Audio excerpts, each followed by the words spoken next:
నేను నాతో పాటు పనిచేశారు అందరూ. మొత్తం డిపార్ట్మెంట్ పైకి రండి, ఇంకా ఇద్దరు మిస్సింగ్, పైకి రండి. ముఖ్యంగా ఈ పిక్చర్లో మా నాన్నగారు రత్నం గారి గురించి చెప్పాలి, రత్న సార్ గురించి చెప్పాలి. నేను ఫస్ట్ నాన్నగారు చేసిన 3 సినిమాలు యావరేజ్ సినిమా, పెద్దగా ఆడలేదు.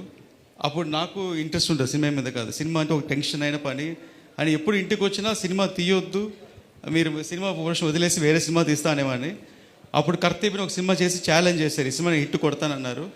ఫస్ట్ టైం కర్తవ్యం హిట్ కొట్టినప్పుడు ఆయన ఫేస్లో ఒక బ్రైట్నెస్ వచ్చింది. అది ఫస్ట్ హిట్ ఆయనకి.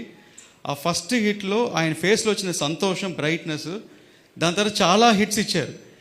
కానీ ఆ ఫేస్, ఆ స్మైల్, హ్యాపీనెస్ ఇంకా ఏ సినిమాలో చూడలే. ఏదైనా సినిమా హిట్ అయితే హిట్ అని కామ్గా ఉండేవాళ్ళు. అంత ఎక్సైట్మెంట్, అంత హ్యాపీనెస్ చూడలే.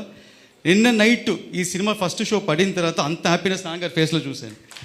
అది యూట్యూబ్లో చూశాను, వేరే ఎక్కడ చూశారు. నేను మళ్ళీ ప్లే చేసి చూశాను. అంత హ్యాపీనెస్.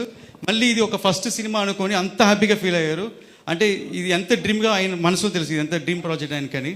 సో అలాగే ఈ పిక్చర్కి నేను ఇంత దూరం చేయగలిగానంటే నాకు సపోర్ట్గా of course like every successful man ఒక విమెన్ ఉంటారని నా వైఫ్కి థ్యాంక్స్ చెప్పాలనుకుంటున్నాను. నేను సినిమా కమిట్ అయ్యే టైంలో తను 3 months కన్సీవ్ అయి ఉండింది. కరెక్ట్గా తను చెన్నైలో ఉండిపోయింది, నేను హైదరాబాద్లో ఉండిపోయాను. సో నేను ఇద్దరు మీట్ అయ్యే పరిస్థితి, బికాస్ తను ప్రెగ్నెంట్గా ఉంది కాబట్టి నేనే వెళ్ళి చూసి రావాలి. ఆల్మోస్ట్ 10 months ప్రెగ్నెన్సీలో నేను ఒక 3 times 4 times వెళ్ళి ఉంటాను. ఓన్లీ డెలివరీకి వెళ్ళి ఉంటాను, మళ్ళీ వచ్చేసాను. సో ఈ 10 months నన్ను డిస్టర్బ్ చేయకుండా ఓన్లీ ఫోన్లో వీడియో కాల్లో మాట్లాడుతూ పర్వాలేదు.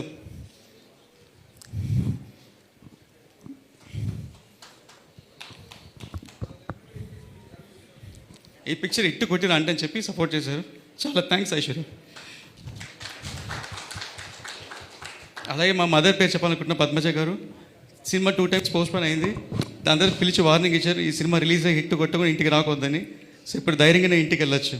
థ్యాంక్స్ సార్, ఇంత పెద్ద opportunity, life changing moment sir. Thank you so much sir, Pavan sir, thank you.